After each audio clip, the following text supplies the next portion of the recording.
요셉은 무성한 가지라. 오늘 이 말씀을 통해서 말씀을 함께 나누고자 합니다. 저희들 살던 동네에 보면은 어린 시절에 늘 뒷산에 가서 놀았습니다. 뒷산에는 큰 소나무가 있는데 그 소나무의 그늘이 굉장히 깊습니다. 그래서 여름철이면 아마 이때쯤이면 동네에 있는 모든 어른들이 그 나무 밑에 와서 한여름 뜨거운 시간을 보내기도 했습니다.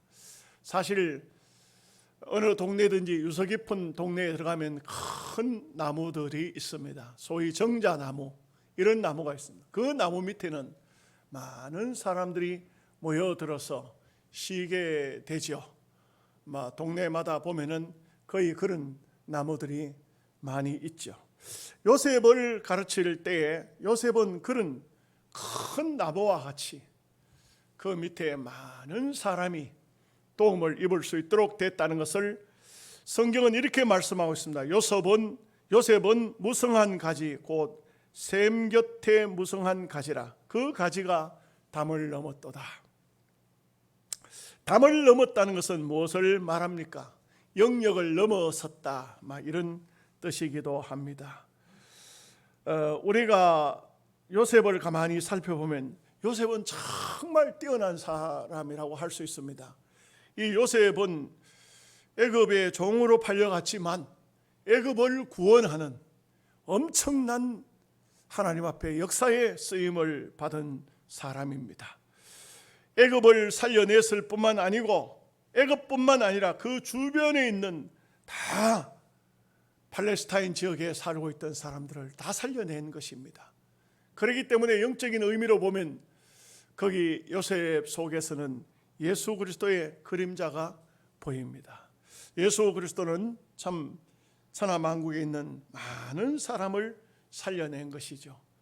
그야말로 예수님은 인류 역사에 위대한 큰 인물, 큰 사람이다 하는 것을 알 수가 있습니다.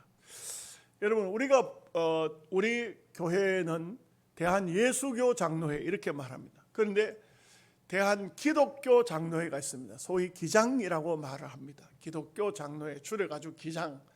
기장은 교단이 작아요. 작은 교단입니다.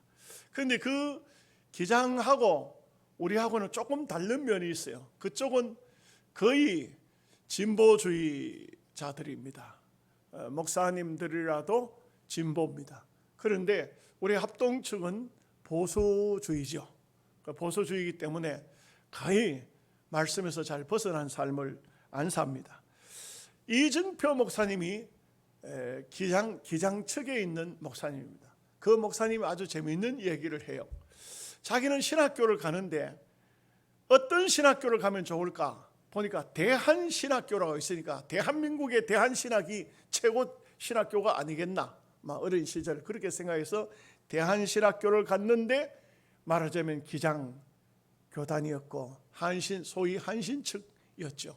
그 학교 가서 보니까 공부를 다 하고 목사가 되고 보니까 너무 작은 교단에 너무 참 조그마한 그런 교단 안에 목사가 됐더라는 것입니다. 그래서 내가 이런 상태에서 내가 어떻게 한국 교회를 위해서 살 수가 있을까, 쓰임을 받을 수 있을까, 이런 생각을 했답니다. 이분이 재밌는 얘기를 해요. 한국 교회 안에 보수든 진보든 큰 영향력 끼친 사람들이 어디서 태어났고 어떻게 살았는가, 이것을 연구했더니 이렇더랍니다. 큰 강을 끼고 살았다는 것입니다. 그래서 대동강 줄기에서 도만강 줄기에서 김재준, 문익한, 강원영 목사가 나왔고, 대동강 줄기에서 길선주, 김익도, 한경직 목사님이 나왔고, 낙동강 줄기에서 주기철, 손양원, 조용기 목사님이 나왔는데 자기는 어디에서 태어났느냐 하면 전라북도 출신으로서 전라북도에는 만경강 강이 흐르고 있답니다. 그런데 이 길이를 한번 재봤답니다. 두만강이 525km, 대동강이 430km, 낙동강이 517km, 근데 만경강은 80km. 그래서 야, 나는 교단도 적고 물도 작은 데서 먹었고 작은 목사밖에는 안 되겠는가? 나는 큰 인물이 될 수가 없는가? 나는 담을 넘어갈 수가 없는가? 막 이런 생각을 했다네요. 그러다가 그러면 예수님은 무슨 강물을 잡수셨나? 찾아봤더니 요단강물을 잡수신 거죠. 요단강의 길이는 얼마냐? 105km라는 것입니다. 그렇다면 예수님은 조기철 목사님이나 손양원 목사님이나 이런 분들이 잡섰던 그런 물하고는 다른 작은 물을 잡섰는데 어떻게 세계적인 인물이 되었을까? 그건 도말할 필요도 없이 하나님의 성령이 그에게 임하였기 때문이다. 그래서 나도 성령을 받으면 이 기장이라는 작은 교단을 넘어날 수가 있겠구나, 만경강물을 넘어날 수가 있겠구나, 그렇게 생각을 했답니다.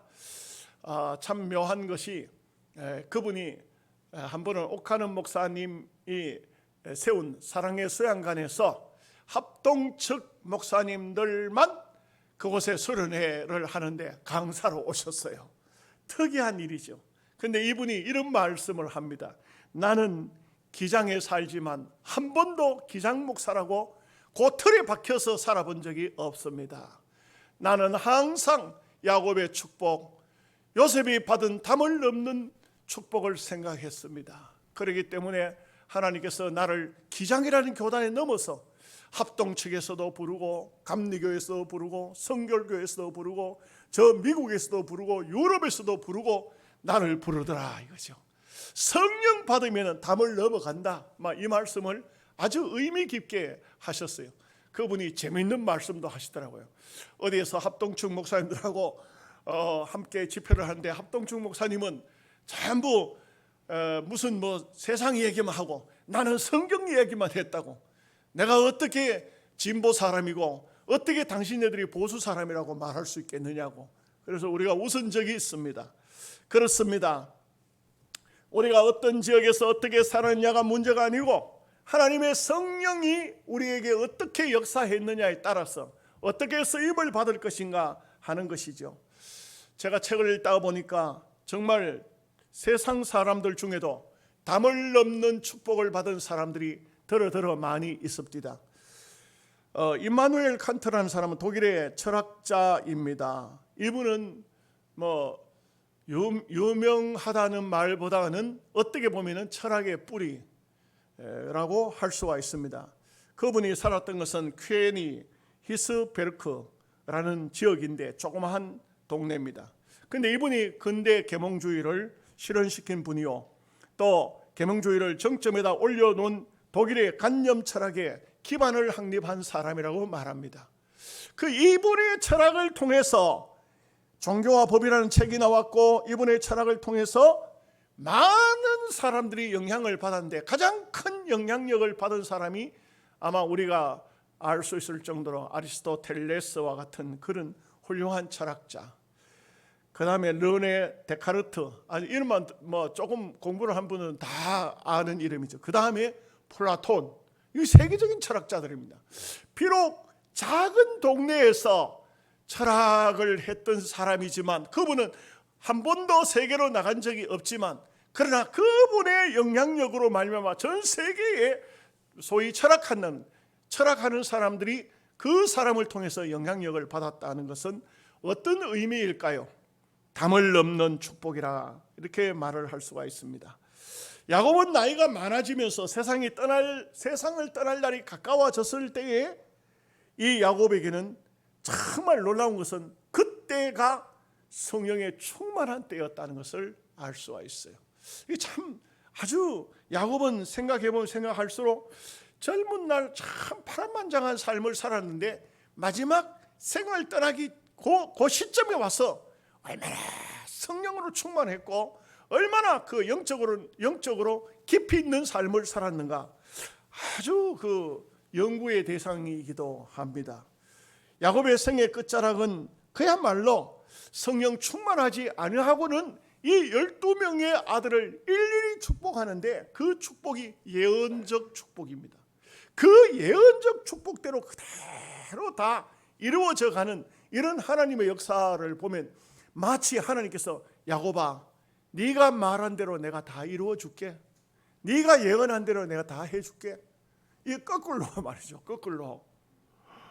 야곱이 하나님 이렇게 이루어 주십시오가 아니고 야곱이 선포하고 하나님이 거기에 이루신 듯한 그런 느낌이 드는 것이 바로 야곱의 축복이라고 할 수가 있겠습니다.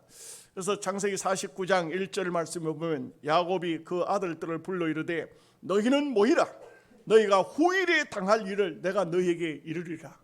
후일에, 이것은 이렇게 보면은 야곱이 참 예언자 중에 예언자다, 이렇게 말할 수 있습니다. 많은 선자가 있지만 야곱도 훌륭한 선자 중에 한 사람이다. 어떻게 앞으로 장차 되어질 일을 야곱이 이렇게 축복할 수 있을까요? 이것은 성령 충만하지 않고는 절대 할 수 없는 일입니다. 여러분, 여러분의 자녀들, 여러분의 후손들, 여러분이 기도하는 사람들을 어떻게 기도하고 어떻게 축복하고 어떻게 예언하겠습니까? 오늘 야곱을 통해서 우리는 배워야 할 것입니다.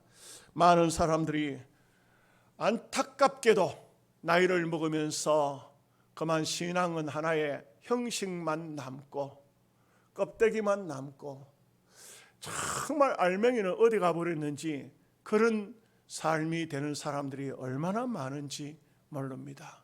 저는 사람을 함부로 평가하고 싶지는 않지만 그러나 대체적으로 보면은 그렇게 됩니다. 육신이 늙어지면서 마음도 늙어지고, 그리고 괜히 자꾸 서운한 섭섭한 생각들이 많이 들기 시작합니다. 세상을 향해서도 서글프고, 어떤 분이 그런 말씀하더라고요. 가만히 있어도 마음에 우울증이 올라고 한다고.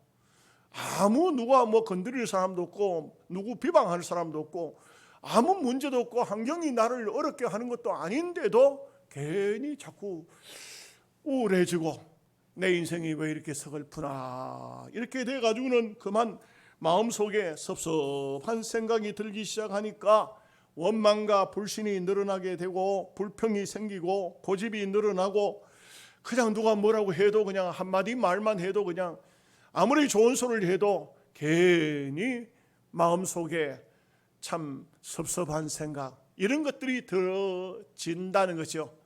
조심해야 되겠습니다. 우리는 나이를 먹으면서 오늘 야곱의 모습을 보면은 참 젊은 시절 얼마나 참 질풍노도락 하나요? 이런 삶을 살았습니까? 이런 삶을 살았지만 그러나 나이를 먹고 세월이 흐르면서 점점 영적인 세계로 깊이 들어가서 마지막 생이 끝날 때 가서는 성령에 충만해가지고 그 자녀들을 일일이 축복할 때 그 축복이 어마어마한 축복으로 남겨진 것을 볼 수가 있습니다. 여러분, 창세기 49장요 자세히 한번 읽어보면은 여기서 오늘 다 말씀드릴 수 없지만 놀라운 말씀들이 많아요. 이 말씀들이 어쩌면 보면은요, 부모가 자식을 축복하는 거는요, 거기는 반드시 성령이 역사하는 것 같아요. 야곱이 전부 자녀들을 쭉 축복하는데 이거 어떤 자녀는요 축복이 아닌 것 같아요. 단이라는 아들이 있어요. 단은 길의 뱀이라. 축복이 아니에요. 길의 뱀이라. 말 탄 자를 물어서 넘어뜨린다. 그거는 예언인데 누구든지 어떤 아버지든지 자기 자식들 12명 12명뿐만 아니고 몇 수십 명 된다 해도 다 축복된 사람이 되기를 원하죠. 그런데 아버지 야곱 마음속에는 단에 대해서 그렇게 축복이 안 나와요. 여러분, 이거 참 우리 자녀된 분들 잘 들어야 됩니다. 우리 어머니 아버지가 나를 보면은 너무 기뻐서 무엇이든지 축복해 주고 싶고 무엇이든지 축복해 주고 사랑해 주고 싶고 이런 자녀가 되셔야 됩니다. 어머니 아버지 입에서 이놈의 자식아, 니도 한번 자식 낳아서 키워봐라. 네가 내한테 그따위로 하듯이 니도 한번 당해봐라. 그대로 임합니다. 그대로. 그런데 다른 반대의 말씀도 있죠. 그래, 고맙다. 내가 할 수 있는 것은 아무것도 없지만 너도 네 자식을 통해서 큰 복이 될 거다. 분명히 네 자식들도 너를 그렇게 잘 섬길 거다. 전혀 다릅니다. 여러분, 늙은 부모님 잘 모시세요. 오늘 이 말씀을 들으면 집에 가서 어머니 아버지 살아계시는 분은 가까이 안 계시면 전화라도 드리세요. 아멘을 아무도 안 하는 거 보이 어머니 아버지가 다 돌아가셨나? 12명의 자녀를 일일이 축복하는데 그 가운데서 오늘 요셉의 축복이에요. 그래서 제가 설교 제목을 야곱의 축복이라 할까 하다가 오늘 요셉은 무성한 가지라 이렇게 설교 제목을 잡았습니다만, 이 말씀 속에는 여러 가지 제목을 잡을, 설교 제목을 잡을 말씀들이 많아요. 그렇지만 오늘 요셉은 무성한 가지, 어떠한 하나님의 축복이 야곱을 통해서 나타났느냐. 첫째로 요셉은 무성한 가지, 샘 곁에 무성한 가지라 담을 넘었도다. 오늘 이 말씀은 어마어마한 하나님의 축복입니다. 이스라엘은 비가 오지 않는 나라이죠. 비가 안 오기로 유명한 나라입니다. 특히 여름 같은 때에 비가 오지 않으면 아이럴 때 뜨거운 태양 아래 모든 식물뿐만 아니고 나무까지도 다 말라 죽는 그런 때입니다. 온 산과 들이 메말라 타들어갑니다. 그런데 유대 나라 이렇게 성지순례 가서 보면은요, 참 사막이 많아요. 사막에 어떤 데는 사막에 모래가 너무 좋은 거예요. 너무 좋아. 그럼 가다가 관광차가 가다가 멈춰줘요. 모래 언덕에 올라가 보라고. 모래가 문제는 없어요. 아주 유리 알맹이처럼 그런 모래인데 흰 모래야, 또 흰 모래. 그러니까 막 관광객들 막 차에 들어보 놓으면은 그 모래산 위에 막 올라갑니다. 모래가 몸에 하나도 묻지도 않고 먼지도 안 나고 그런데 풀이 한 포기도 없어요. 나무가 하나도 없어요. 이 시내산으로 가는 길에 광야를 3개 거쳐갑니다. 신광야, 시내광야, 수루광야. 이게 차가 관광차 100km씩 그 중간에 길을 따가 아스팔트 깔아놨어요. 거기에 100km씩 달리는데 광야를 3개를 지나가요. 이 3개를 지나가는데 그 가는 시간이 얼마나 걸리냐? 한 8시간에서 10시간 가요. 8시간에 10시간이면은 우리나라 같으면 어디서 어디까지겠습니까? 그만큼 먼 거리가 잘 없어요. 그거는 그 이스라엘 땅이 아니에요. 애굽 땅이에요. 애굽 땅. 그 이스라엘 아직도 가기 전입니다. 먼저 시내산은 애굽 땅으로 들어가서 시내산에 들어갑니다. 근데 그 길을 계속 가는데, 그렇게 어떻게 나무도 풀도 없는지 몰라요. 그런데 가다가 보면 이상한 것이 보여요. 푸른 숲이 보이는 겁니다. 저게 뭘까? 그래서 그곳에 차가 가다 보면 앞에 딱 보이는 푸른 숲이 보이면은 대체적으로 관광차가 거기가 멈추어요. 멈추었는데 보면은 큰 샘들이 있고 거기는 나무들이 있어요. 샘 곁에 나무가 있어요. 그곳에는 나무들이 푸르고 아주 싱싱한 나무들이 있어요. 이와 같이 오늘 우리가 땅 위에 살아가는 삶 속에 메마르고 척박한 삶 속에 샘이 있느냐? 이 샘, 그런데 샘 곁에 심겨진 나무는 어떤 나무겠습니까? 그 나무들은 정말 크고 좋아요. 열대지방, 아열대지방의 나무들은 얼마나 크고 좋은지 몰라요. 물가에 심기운 나무는 비가 오지 않아도 걱정이 없습니다. 물가에 심긴 나무는 시절을 따라서 가시를 맺습니다. 물가에 심기운 나무는 아무 어려움이, 근심, 걱정이 없습니다.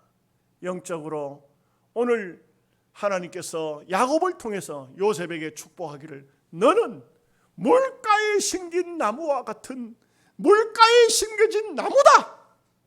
물가에 심겨진 나무처럼 잘 성장해서 그 가지가 담을 넘어가라. 이거 얼마나 축복입니까? 누가 지었죠? 야곱의 축복. 너는 담장 너머로 뻗은 나무, 가지에 푸른 열매처럼 하나님의 귀한 축복이 삶에 가득 넘쳐날 거야.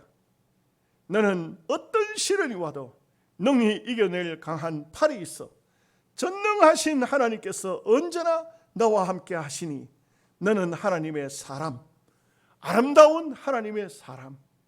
나는 널 위해 기도하며 내 길을 축복할 거야.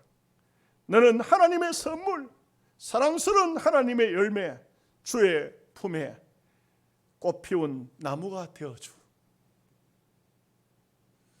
어째 이상하다.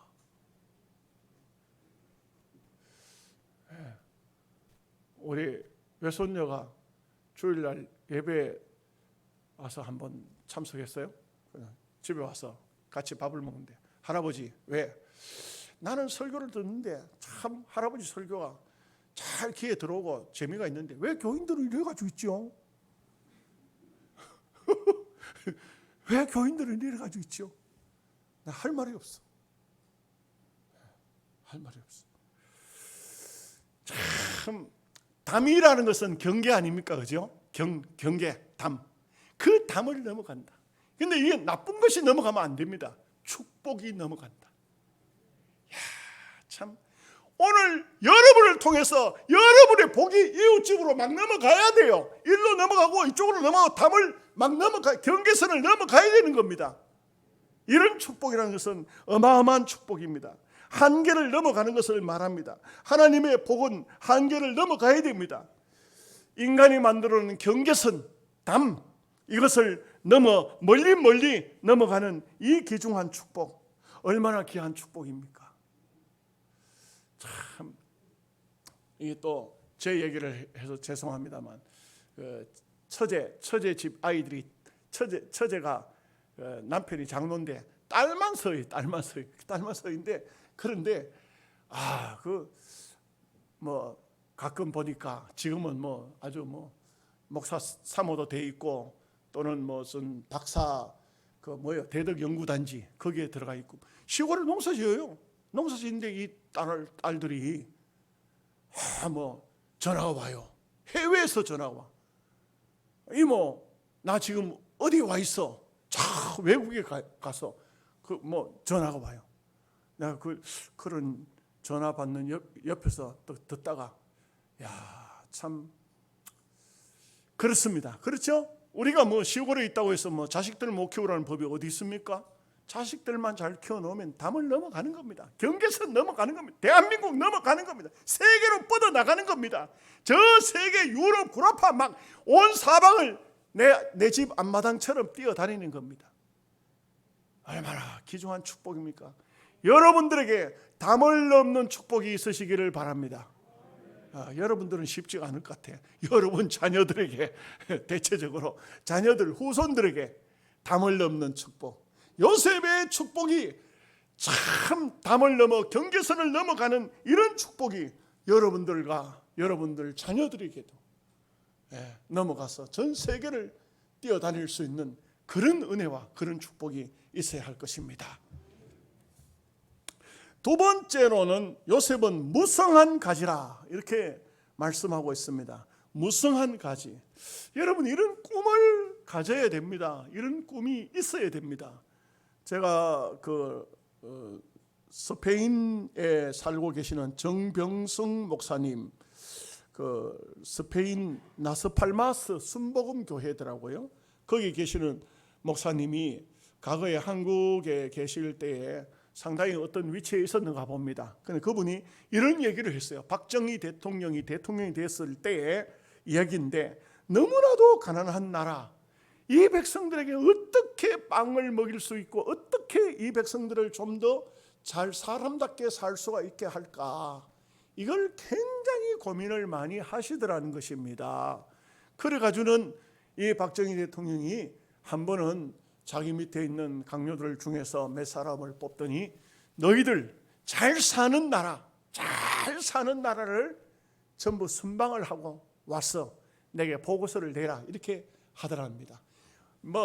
뭐 미국이나 뭐 영국, 프랑스뿐만 아니고 잘 사는 나라는 다 다니라, 다 다니. 그래 40일간 기간을 주더라 그래요. 40일 동안 다니면서 세계 각지에 잘 사는 나라, 그 잘 사는 나라 왜 잘 사는지 그걸 연구해가지고 오라. 연구해가지고 내가 이 대한민국의 대통령이 되었으니까 이 백성들을 어떻게 하면은 살릴 수 있을지, 그래가지고는 그 강요들을 보냈는데 40일 후에 왔답니다. 와서 보고를 하는데 뭐 이렇게 하고 이렇게 정책하고 이렇게 뭐 농민들은 이렇게 하고 공장은 이렇게 하고 도시 산업은 이렇게 하고 다 좋은, 그런데 그렇게 하면서 하나같이 하는 얘기가 각하. 그런데 이 모든 계획이 다 있어도 그 나라들에는, 어떤 나라들이 잘 사는 나라는 예수가 없는 나라가 없습니다. 예수가 없는 나라가 없습니다. 잘 사는 나라일수록 다 보니까 예수 믿는 사람들이 있더라는 거죠. 그래서 사실 한국 교회가 부흥이 되는데 뭐니 해도 박정희 대통령이 교회에 대한 공헌이 있어요. 우리가 지금 뭐 보면은 참 많이 힘들게 하잖아요, 교회를. 코로나가 마치 교회에서 나온 것처럼. 그래가지고 목사님들이 막 엄청 화가 나 있어요, 지금 한국 교회에. 왜 그렇게 발표를 하느냐, 왜 그렇게 하느냐, 이렇게 하고 있는데, 참 놀라운 것은 사실상 보면은요, 유럽 지역에 있는, 저 구라파 지역에 있는 모든 나라들 잘 사는 부유국가, 선진국가 이런 데는요, 그 나라에 가서 보면 보이는 것이 아주 유서 깊은 것은 십자가가 다 보여요. 다 오래된 교회들, 그 교회들이 경제 부흥의 밑바닥에 깔려 있다고. 모든 사람들의 생각이 글로, 음악으로, 예술로 나타나죠. 그림 중에 유명한 그림은 다 예수님의 십자가가 들어가 있어요. 여러분 아세요? 참 여러분 뭐 제가 전에도 말씀드렸지만 유명한 음악들, 대작 이런 곳에는 다 메시아 노래가 그 속에 다 들어가 있어요. 모든 소설들, 뭐 세계적인 소설 있지 않습니까? 세계적인 책자들, 그런 속에는 예수님이 다 들어가 있어요. 그래서 이 대한민국에 있으면 모르는데 저 유럽 지역에 가서 손으로 만지는 거, 귀에 들리는 거, 눈으로 보는 거, 그 속에 단 하루도 예수 없이는 살 수가 없도록 돼 있어요. 무슨 말인지 아세요? 다 우리나라가 경제가 부흥이 되고 우리나라가 잘 된 게 뭐인 것 같습니까? 누가 그런 말을 했어요? 지금은 뭐 다 지금은 달라진 시대이지만 어떤 분이 일본을 보니까 일본은요 온 사방 기계 돌아가는 소리가 나더라고요. 기계 돌아가는 소리. 큰 공장들이 많고 그때 당시에 1960, 70년대 이때쯤 80년대 전에. 근데 이분이 대한민국 땅에, 그때는 김포공항이죠. 김포공항에 딱 와서 보니까 밑을 내려다보니까 전부 십자가밖에 안 보이더라고요. 대한민국은 잘 사는 나라가 될 수밖에 없다고 그렇게 했었답니다. 벨리그람 목사님의 책에도 그런 말이 나와요. 내가 유럽 지역에 가서 집회를 하기 위해서 있을 때에는 아침에 새소리 때문에 잠을 깼더니 막 숲이 우거지고 새소리가 들리고 거기서 잠을 깼다는 겁니다.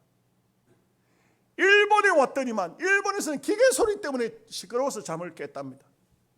대한민국에 왔더니만 새벽종 소리 때문에 잠을 깼답니다. 뭐 여기저기서 막 종을 얼마나 쳐샀는지 새벽종 소리 때문에 잠을 깼다. 그래서 하는 말이 하나님께서는 대한민국을 복을 주실 것이라고 빌리그람이 그렇게 말씀했어요. 여러분 제가 지난 주간에 여러분 한번 보십시오. 코로나 백신을 나라마다 자기들이 개발해가지고 쓰는 나라들이 많잖아요, 그죠? 그리고 세계적인 뭐 화이자 뭐 이런 백신들 이런 것은 막 사가지고 쓰기도 하지만 대한민국에서는 개발된 약품이 하나 있는데 코로나 치료제가 생겼다는 겁니다. 대한민국에서 지금 이거 임상실험 들어갔는데 이게 아주 정확하게 말하고 있어요. 아산중앙병원, 그러니까 아산병원이죠. 아산병원에서 현재 300명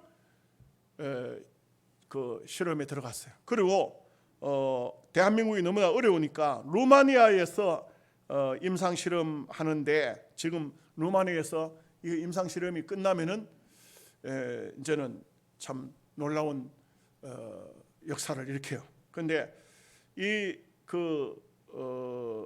약이 말입니다. 코로나 균이 소멸시키는 역할을, 약을 딱 먹으면 3일 만에 코로나 균이 딱 소멸된다고 합니다.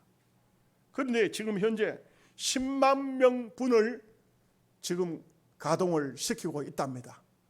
그래서 제가 이 문자를 보낸 목사님한테 물었어요.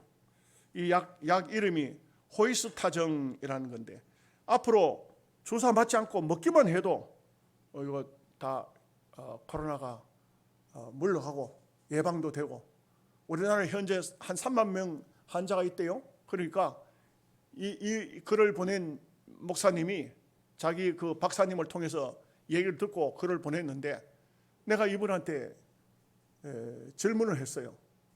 그게 사실일 것 같으면 왜 방송은 안 나오느냐? 이 코로나 전국을 다음 대선까지 끌고 가려는 것이 아니냐? 왜 이런 것을 방송을 안 하고 유튜브에서만 떠도느냐? 그랬더니 그분이 다시 한번 확인을 하겠다고, 그래서 확인을 했어요. 확인을 했는데 여러 가지 어려운 말들이 너무 많아서 제가 잘 모르겠습니다. 잘 모르는데 하여간 센트리온 코로나19 항생치료제, 이렇게 약품이 지금 현재 개발되고 있다. 그러면서 이 목사님 하는 얘기가 무슨 얘기를 하냐면, 대한민국 기술 세계적인 기술입니다. 다른 사람들은 백신 만들 때 아예 백신에서 출발하지 않고 치료제에서 출발합니다. 아무도 손 못 대는 그 장소에서 대한민국의 학자들은, 박사들은 연구가 시작돼서 드디어 지금 이렇게 됐는데, 이제 이 임상 실험이 끝나면은 미국의 CDC의 승인이 나야 된답니다. CDC 승인이 나고 그 다음에 WHO 세계보건기구에서 이게 허락되어지면 세계적으로 판매가 되고 코로나가 이제는 잠식되는데, 대한민국을 통해서 우리 기도해 줘야 되겠습니다. 그렇지 않아요? 이 기도해 줘야 돼요. 진짜 하나님 대한민국을 쓰실랍니까? 이것도 나는 볼 때 놀라운 획기적인, 이게 지금 이 실험이 반드시 성공 거두어야 돼요. 반드시 성공 거두어가지고, 그래가지고 세계 민족이 대한민국을 쳐다보고 있도록, 아이고 좀 우리도 좀, 지금 벌써 아마 미국에서는 아마 이게 딱 나왔다는 소식 듣고 바로 미국에 접촉이 들어왔대요. 들어와가지고 미국에는 벌써 아마 이게 모든 과정이 끝나면 미국에서 제일 먼저 가져가겠다. 참 미국이라는 나라는 대단한 나라입니다. 그런데 정말 놀라운 것은 이 대한민국에 하나님께서 우리 한국 백성들에게, 한국의 학자들에게, 우리의 한국의 서학들에게 이런 머리를 주신다는 것이, 이런 기술을 주신다는 것이, 저는 볼 때 이거 반드시 성공할 것 같아요. 성공할 것 같아요. 저는 그 목사님 얘기를 듣고 많이 의구심을 가지고 여러 가지 질문을 많이 해봤어요. 해봤더니 그것도 내 질문을 받아가지고 그 박사님에게 또 자기도 답변서를 나한테 2개나 장문의 문자로 보냈는데, 난 그거 읽어보니까 무슨 말인지 모르겠어. 그래, 여러분들에게 모르는 것을 말해봤자 나도 모르는데 여러분이 어떻게 알겠어요? 그래서 그냥 덮어둡니다만, 하나님께서 우리 민족을 담을 넘는 축복을 주실 것이라 저는 확신합니다. 분명히 하나님께서는 대한민국을 들어서 쓰실 거예요. 마지막 종말의 시기에 우리 한국 교회를 쓰실 것이고 대한민국을 쓰실 것이라고 생각합니다. 한 가지 더 말씀드리죠. 이 야곱의 축복은 5가지 정도인데, 제가 5가지가 요셉에게 임한 이 5가지가 제목만 불러드릴게요. 첫째는 요셉으로 말미암아 야곱의 12아들 그리고 가솔 70명이 다 복을 받았어요. 이게 얼마나 귀한 것입니까? 여러분, 여러분 예수 잘 믿고 축복받아서 여러분 때문에 여러분 자녀들까지 여러분의 뭐 조카 하여간 뻗어 나가 가지고 여러분에게 속해서 막 전부 연결된 사람들이 70명 정도가 다 복을 받으시기를 주의 이름으로 축복합니다. 여러분을 통해서 다 복을 받아야 돼. 두 번째, 야곱의 요셉의 두 아들은 보십시오. 모든 12지파의 이스라엘 백성들이 가나안 땅 12지파 땅을 차지하는데 요셉에게만 2배로 줬어요. 에브라임, 므낫세 두 지파가 땅을 차지해요.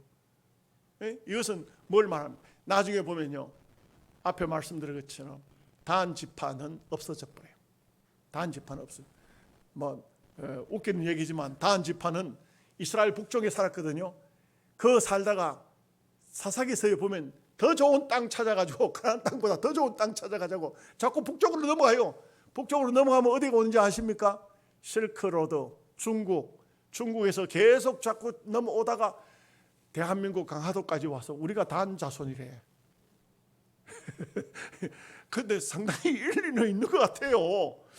우리가 상당히 하나님도 잘 믿고 우리의 마음속에 하나님을 흠모하는 마음이 어느 백성들 어느 나라보다 많거든요. 오다가 보니까 여기 대한민국 땅까지 왔다는 거예요. 강화도까지 와서 대한민국 땅까지 왔다. 믿거나 말거나 설교할 때는 이런 말은 하면 안 되는데, 야간 하나님께서 야곱이 축복에 요셉의 두 아들 배나 다른 지파보다도 배나 받았어요. 루벤도 필요 없고 유다도 필요 없고 레위도 필요 없고 요셉에게만 2배가 딱 주어졌어요. 얼마나 축복입니까? 놀라운 축복입니다. 세 번째, 요셉이 가는 곳마다 복을 받습니다. 세 번째 이 축복은 보디발의 집에 갔더니, 여러분 성경 창세기 39장을 보면은요, 보디발의 집이 전부가 복을 받아요. 참 성경이 그렇게 말씀했어요. 요셉으로 인하여 보디발의 집이 복을 받는지라. 여러분, 이 야곱의 축복이 여러분들에게도 임해가지고 여러분들이 가는 데마다, 여러분의 직장에 가면 직장이 복을 받고, 농토에 가면 농토가 복을 받고, 어떤 집에 들어가면 그 집이 복을 받고, 복이 임하시기를 바랍니다. 그 다음에 네 번째 보면요, 큰 어려움을 당합니다. 감옥에 들어갑니다. 창세기 39장 21절에 보면 또 요셉 때문에 감옥도 복을 받아요. 감옥도. 세상에 이런 일이 어디 있습니까? 큰 어려움을 당했는데, 이 어려움을 당하고 정말 기가 막힌 수렁에 빠진 것 같은데 그 장소에 또 있는 사람들이 다 요셉 때문에 복을 받는다. 한 가지 더, 요셉이 애굽 나라의 총리로 발탁이 됐는데 에집트만 살리는 것이 아니라 모든 그 당시의 세계 사람을 다 살리는 그리스도의 그림자가 되는 어마어마한 복입니다. 여러분, 이런 복이 오늘 여러분들에게도 충만하게 임하시기를 주의 이름으로 축복합니다. 아멘. 기도하겠습니다.